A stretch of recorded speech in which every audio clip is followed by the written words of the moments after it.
మంచినీళ్ళు దొరకని ఊర్లున్నాయి గాని మందు దొరకని ఊరు కాదొల్లా. కనీసం చిన్న వాడకట్టు కూడా ఉండదు. కొన్ని ఊర్లలోనైతే వాడుకో 4 బెల్ట్ దుకాణాలున్నాయి.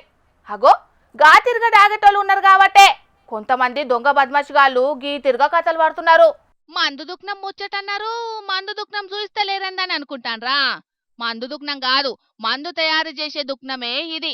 అన్నమయ్య జిల్లా తంబళ్లపల్లి నియోజకవర్గంలోన్న ములకల చెరువుల అక్రమ మద్యం తయారీ స్థావరం జాడను ఎక్సైజ్ అధికారులు దొరకబట్టిండ్రియాల.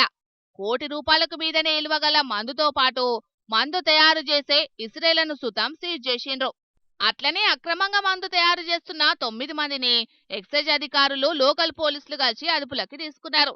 ఇటు పోలీసులు అటు ఎక్సైజ్ అధికారులు ఎన్ని మాటల దాడులు చేసి ఎంతమందిని దొరకబట్టినా, ఎంతమందిని అరెస్టు చేసినా ఈ లంగదందా చేసేటోళ్లు మాత్రం మాన్తలే లేరు. పాపం ఏది అక్రమ మందో ఏది సక్రమ మందో తెలియని కొంతమంది మందుబాబులు అడ్డగోలుగా పైసలన్నీ ఖర్చు పెట్టుకొని వాళ్ళ కార్జాలు ఖరాబయ్యేదాకా దాగుతున్నారు. మరిగా సర్కారు గల్లపెట్టే గలగలలాడడానికి మా పానాలను ఫనంగా పెట్టి మరీ దాగుతుంటే కనీసం మా మందుబాబుల మనోభావాలను గుర్తించి మాకు నాణ్యమైన మందన్న పోయొద్దా అని కోపానికి రాబట్టిండ్రు కొంతమంది నిత్యం మందులనే మునిగిదేడేటోళ్ళు. పోయిన సర్కారు మందు ముచ్చట్ల బగ్గనే విమర్శించిన కూటమి నాయకులు ఈ కల్తీ మందు మీద ఏం మాట్లాడతారో చూడాలిగా.